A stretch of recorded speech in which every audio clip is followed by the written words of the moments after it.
Hello and welcome to the George's FT TV YouTube channel.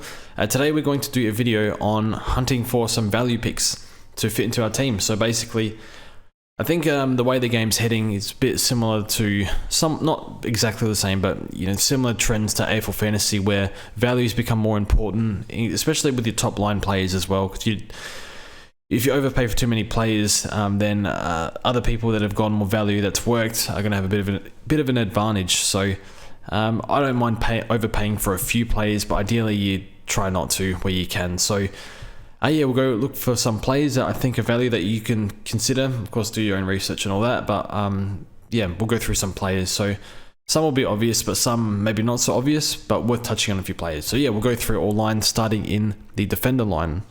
And we've set the preset to, I think, 150 to 550k, something like that. Yeah, something like that. So I think the first one is Nick Dacos. So 45% ownership. Do we have to pick Nick Dacos? Well, it's a hard one. So I think we'll see how he goes in the preseason, obviously. But what is his ceiling in the midfield? Apparently training really well, all that. I don't think you have to pick him, but I guess the problem is with his ownership is if he goes really well and you don't have him, it becomes a bit of an uphill battle. So he's in my side at the moment, but for those who don't have him, I think that's okay, unless he absolutely destroys the preseason games. But second year breakouts, they don't really happen in terms of being premium players. It's very, very rare. I think we have McRae and Oliver from memory, and I think Walsh might have done 100 in his second year. Maybe Rao, if he didn't get injured, could have gone close, but it's very, very rare. But if anyone's going to do it, it's Nick Dacos. But, he has to challenge, with the top 6 or the top 5 600k players who will probably not necessarily maintain the average, but be thereabouts. So it's a tough one. So I think the ceiling is in the midfield. We know that Pendlebury's going down back a bit more, from what we've read anyway. So does that hurt Dacos down back a bit? Maybe it just means it hurts him. Maybe it just means he does better in the midfield, actually. So we'll keep an eye on that. So he's in my side at the moment, and I think he's going to stay there until proven otherwise. And then we got Connor McKenna. So is he best 22? Is he not? Well, he played in the ones in the preseason game and apparently did very well. So I think he's one. If he's named round 1, you can't go without him, I think. You got Ruben Jinbi. Not too high on Jinbi. The role was going to be very good by the sounds of it. Didn't accumulate a whole lot in juniors, but apparently ready-made, all that. So he's one I'm actually quite happy to fade at this point at 41%. I don't think you can lose too much by picking him or not picking him.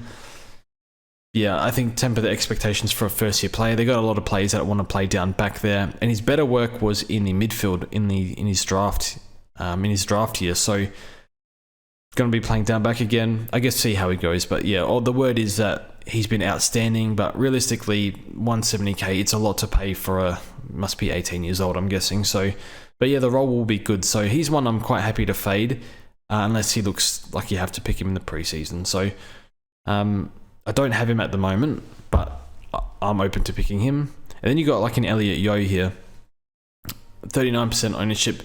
The thing with Yeo is he can't really hurt you from this price unless he ends up being a keeper. Because he's not a keeper, you probably make 150k and then you trade him, and that's what you can get from a rookie anyway.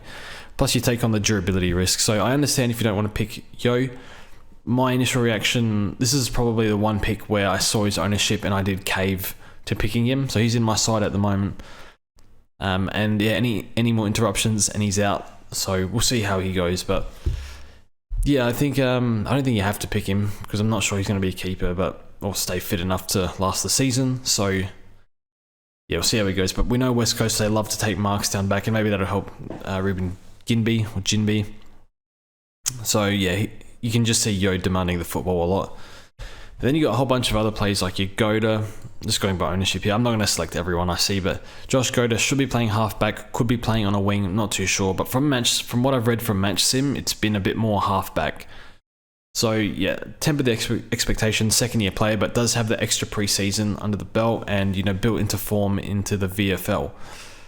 So I would definitely take Goda over Jinbi, just extra year and probably a bit more responsibility in the halfback role. But again, we want to make sure what the role is in the preseason and see how he looks. But apparently had a good preseason so far. A whole bunch of other guys. So Jack Bowes, Only 16%. What sort of role does he get? Sounds like they're experimenting with him in the preseason.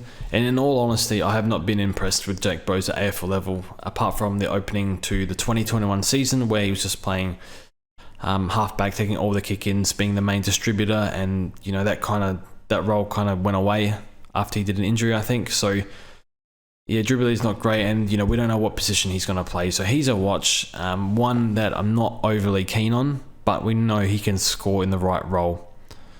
So yeah, bit of wing, bit of halfback, bit of midfield. We'll see what happens there. We know Geelong like their versatile players. Nick Caulfield off the ACL, hamstring surgery in might have been January. Not participating in match sim yet, but I think he will get the intercepting halfback role.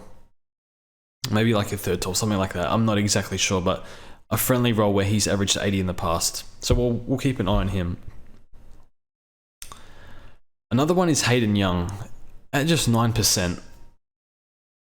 I like Hayden Young. I think if you're not following, this is probably important to be on Twitter for this, but you hear a lot of good PR from Fremantle about Hayden Young. Apparently he took most of the kick-ins on the same team as Luke Ryan, and he did, what's his average? I think it was 92, and just averaging 1.2, 1.4, something like that kick-ins a game. Really, really low.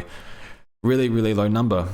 Did the hamstring, a few bad hamstrings actually in his first and second year, but would have played every game last year, but out for COVID protocols.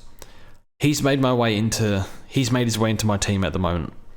So I've got the Young and Dacos combination, and I just feel maybe I'm pushing my luck here with value picks.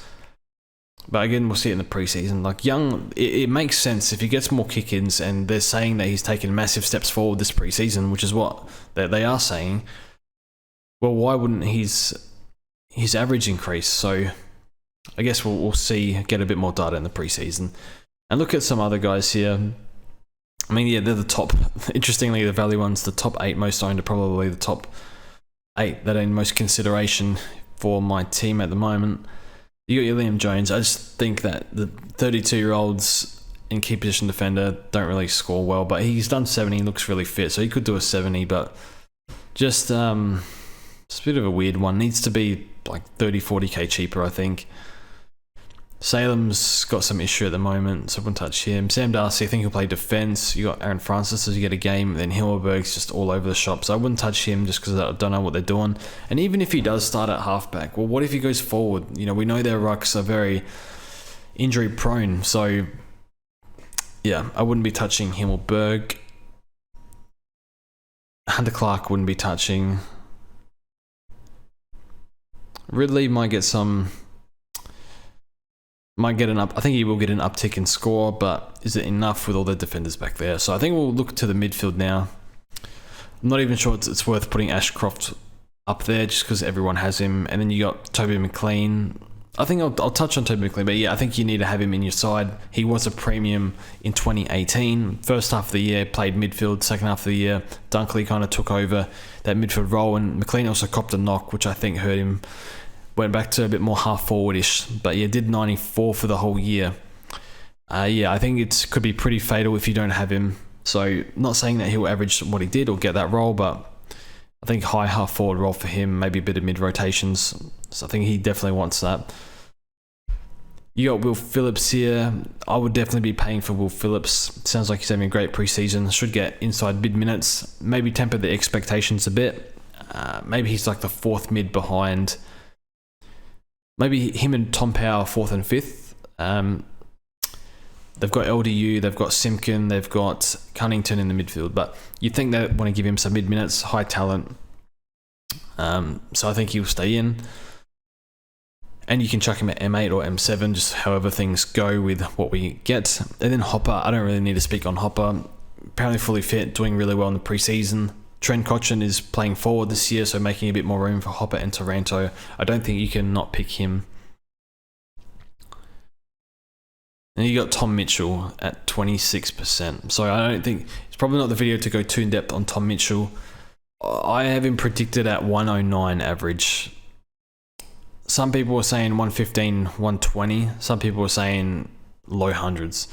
So what people are thinking on Tom Mitchell, it's quite hard to put your finger on, because I do think when you look at the pick from a fundamental perspective, he's turning 30, I think, in May, and we know that that's sort of the age. We're already at the age, 29, 30s, when these players can begin to tail off.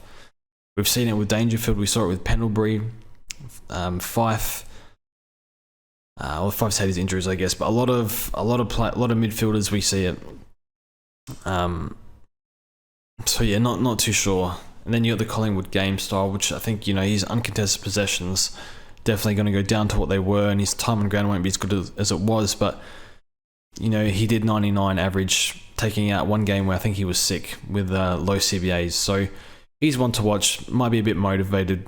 Not much more to say on Tom Mitchell. He's in my side at the moment, but I can be swung on that one.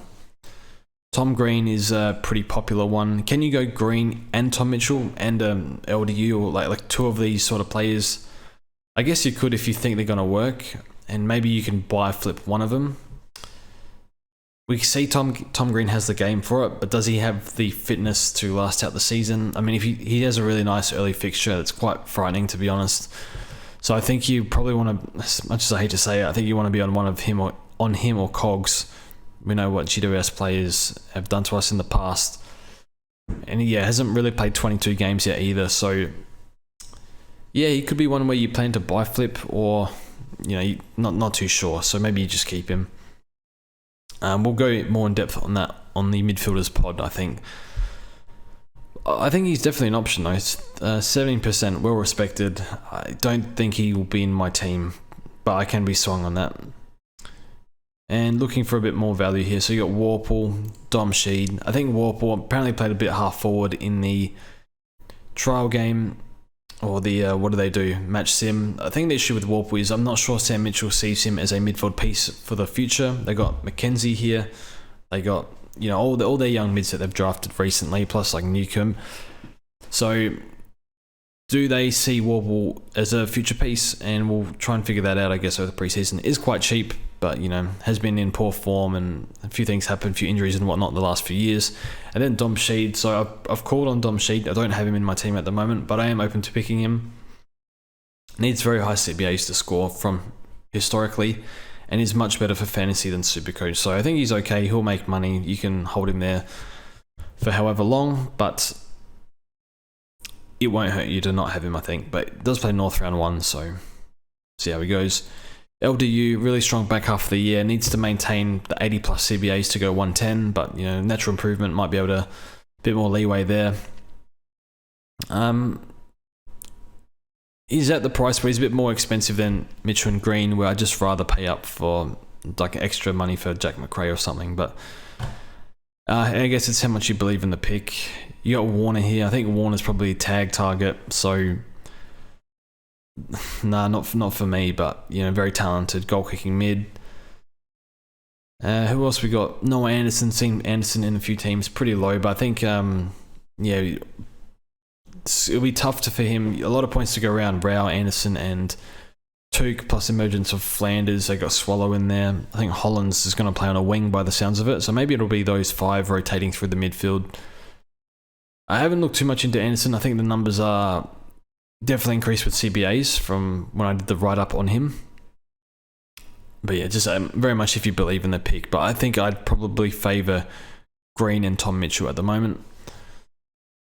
And we'll throw in Max Holmes. So Max Holmes might be playing more inside. I think he was on nearly 100 at half time in one of the finals games or something like that. So worth monitoring, but at his price, probably needs to go 92, 93. What's he priced at? Probably needs to go like 95 actually. So I think it's just not worth it, I think. But yeah, could be one that breaks out. Now the rucks. What the hell do we do in the rucks? So you got English and Wits where you pay up. I think the logic behind Wits over English is 1, Wits' buy is better, and 2, you're hoping to save a trade. So while people are correcting English that have picked him, say just hypothetically he gets injured, and I have Jared Wits, and you guys and other people, you trade out English, but because you're correcting an injury, I'm actually getting ahead, getting an extra rookie off the field or a mid price off the field. So it kind of sets your upgrades back and it accumulates because you're always going to be one trade behind the rest of the comp that didn't have English. But he might be fit and he might not even get injured. But I think there was a tweet today, missed 19 games in 4 years or something. So the odds are not very good and he's already had 2 minor issues in the preseason. But that's enough on that. So we're looking for value here. And we saw last year that Gawn and Grundy, picking those 2 players was a pretty bad fail. I think Gawn, if you held the price drop early, was fine. Grundy obviously got injured and he just wasn't performing as well as we expected. I guess I thought he was going to get back to his best or somewhere near it, not 130 but maybe 120, 115, and he just didn't look like it. So it's important that we look for an alternate route because those that went English and Wits last year or pivoted into Bruce got a massive advantage. Pretty game changing. I think early rounds you looked at, I think 9 of the top 10 teams had Wits and English in their ruck line. So what do we even do here? So you got Rowan here. I don't think you can go past Rowan as a solo ruck. 115 without Campbell and what's his name?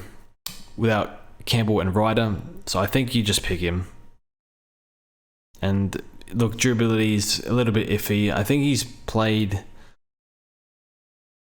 apart from the single foot issue that he had in 2021, he's only missed 2 of the last 60 games or something. But he obviously missed a lot more in 2021. So taking out that year where his lingering foot issue kept popping up like a hotspot or something. You got Darcy Cameron here. No interest in Darcy Cameron. I never really had it in the first place, but 32%, so he's well respected. I think he shares with Cox and still side bottom, said that himself. So for me, that's a no. I don't think he has a ceiling with Cox in the team to be a premium ruck, and his preseason is not very good at the moment. Missed a few sessions, did a hammy. That's an absolute no-go, and I wouldn't be touching that with a 10-foot pole. Brodie Grundy, nah, not for me. Just sharing with Gawn. Gawn is still the better ruck. If they're trying to win the game, they're putting Gawn in the ruck, surely. So, not saying through for the whole game, but, key points. So for me, just don't know what the split's going to be. Don't know what they're going to average. Let it play out. Maybe one gets a forward status, or maybe both do, and then we'll see. We'll go from there. So not for me, but even when he wasn't playing his best, he was still doing 100 plus in 2022. So, but yeah, this time he's not the number 1 ruck. So for me, it's a no. And then I'll pick one player here. So I'll go touch on Radicallia, see if he gets a friendly role first. So not much talk to speak about him, but I think he's been training at halfback, but done a bit of work in the ruck as well. I think Draper, if anyone's going to break out, it's Draper, because he's the clear number 1 ruck on the list. Still got Phillips on the list though, so but yeah, he's not the number 1 ruck, and they've got Peter Wright out. So do they assist that with, because Peter Wright would chop out, although he might play round 1. He's just got a bit of a niggle, I think, in the preseason, so maybe that's something to worry about. But yeah, they can play Phillips at any time. And you look at Sam Draper, played 22 games, which is pretty good for someone that's had durability issues. So you expect him to break out somewhat. Just how much? Just every area of his game, time on ground, hit outs to advantage, hit outs, disposals, every single area of his game needs to improve, which is good and bad, because it's bad because, well, he needs to actually prove it. He needs to actually do it, and he hasn't proven it yet. But it's good that you can clearly see where he needs to improve, basically everywhere. So there's a bit of scope there. I think the work rate is the main thing. So, get that more time on ground, get more involved, get to more contests, that sort of stuff. And then the rest will sort of follow. So he's one that I'm watching in the preseason, but at 400k, I think I'd just rather pay for like a Jared Witts, as much as I hate the price drop, and just leave the ruck line. Don't want to deal with it for the entire year unless we have to. So that's my thoughts on that. You got Lysette. I just don't know if they're going to split the ruck with Finlayson, or could they drop him at some point? I don't know. So we're getting to the forward line. I put Toby McLean in the midfield. Whatever, it doesn't matter. So I'll speak about Nat Fyfe. 39%. I wouldn't be touching Nat Fyfe. The reason is it's similar to, maybe not as similar to Cunnington, who I'll get to after, but Nat Fyfe, they don't need him to play a massive role early in the season. They need to preserve him and make sure he's fully fit and looking good So when they get to finals, no guarantees, but you know, they have a good list on the upward trajectory. They should be making finals this year. No need for him to play massive mid minutes. Maybe he plays deep forward, maybe plays high half forward, maybe he'll switch between both. So he's going to be a watch in the preseason to see what he sort of does, but well, actually, not really. I don't think I'll pick him at all, even if he plays midfield in the preseason. So he's a no for me. Realistically, what are you expecting from an injury-prone 31.5-year-old who's been training mostly in the forward line? I think he does 85 to 90. So that's just not enough for me, and I think that's almost best case. We've just seen, I think, you know, the Brody, Sarong, O'Meara's in there, Brayshaw, they're the main four mids, clearly, and he's like the fifth string, probably. Or maybe even Erasmus or Johnson get more time in there. So yeah, I think there's going to be some shocking scores. There'll be some good ones, but I wouldn't be surprised if he drops a few 50s. He's an easy pass for me. And then you got your premium, so you got your Taranto. I don't think you can go past Taranto. I know the disposal's not good and whatnot, but you know, if you're 50% ownership for a reason, flying in the preseason, more mid-time, similar to Rosie.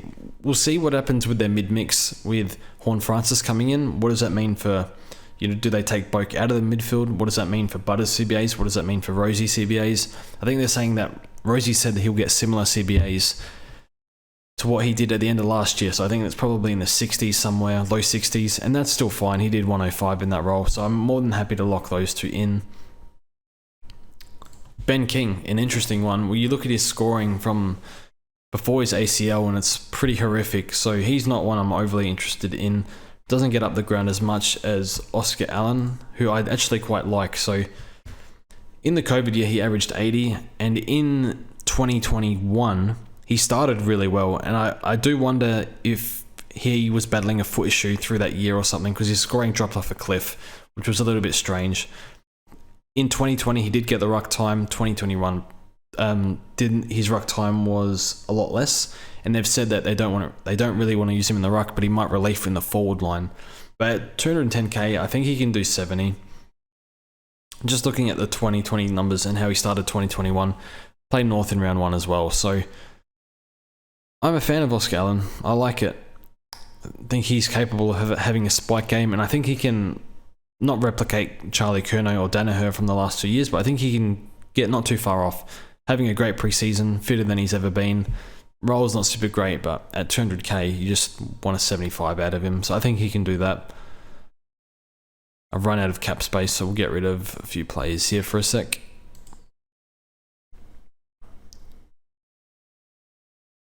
You got Cunnington as well. I just think that they don't, a bit like Fife, they don't need him full-time mid. Apparently he's been resting forward or playing a little bit forward in training, but still mostly mid. Coming off that, you know, pretty rough year as well last year. Was behind in the running drills earlier in the preseason, but I'm sure he'll be good. I'm sure he'll come good. I think it's just more of an age thing for him. If he was 29, not, 31, 32, I'd definitely consider it, but I think you got to respect what he's done in the past, see how he looks in the preseason, but at that price needs to be a keeper. And picked up a few niggles last year as well with a calf issue at his age, so for me, he's a no. Zach Butters, I'm not sure what his CBAs will be, but he just gets knocked around too much, so he's just too frustrating for me to own. So he's definitely capable of being F2, I think, but again, the problem with him is he's a frustrating own, gets knocked around a lot. So that's enough for me. Owning him last year is enough for me to say no. But he finished the year really well, although the fixture was very, very easy there. And we'll go one more. I think we'll skip Wayne Miller for now because I've spoke about him enough. But I don't mind Wayne Miller, but yeah, see how he goes in the preseason. But Sam Flanders, I think, big. Not much to say on him other than he just needs to get more mid-time over David Swallow. If you can get like 40% CBAs in the preseason. And another thing is, even if he gets that much in the preseason, doesn't mean he'll get that in the real stuff. So a little bit of a risky pick, but you want to see him force his way into that midfield. But I think, as I've spoken on this channel, I think his fantasy average was about 117, which is probably more for Supercoach in the VFL. So I think he's worth watching. And you got a few others here. So Dylan Moore, the role won't be good enough, I don't think.